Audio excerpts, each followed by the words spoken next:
காலப்பயிருக்கு biscuit தரேங்க. தலை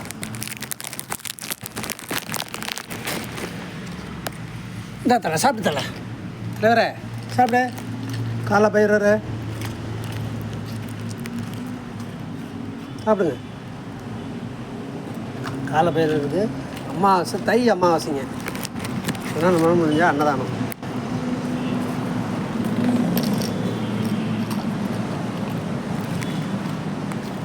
சாப்பிட்டு ஒரு நிமிஷம் சாப்பிட்டு எப்படி சாப்பிட்டு பாருங்க. காலப்பயிறு தலைவரே சாப்பிட்டு தலைவரே சல்லு ஓட்டிட்டு சாப்பிடுது.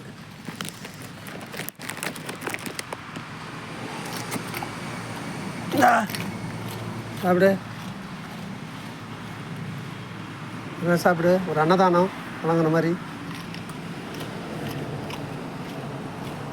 காலப்பயிறு பாருங்க. காலையில் நம்ம கடந்தது வந்துக்கிட்டு ஒரு நாள் முடிஞ்ச ஒரு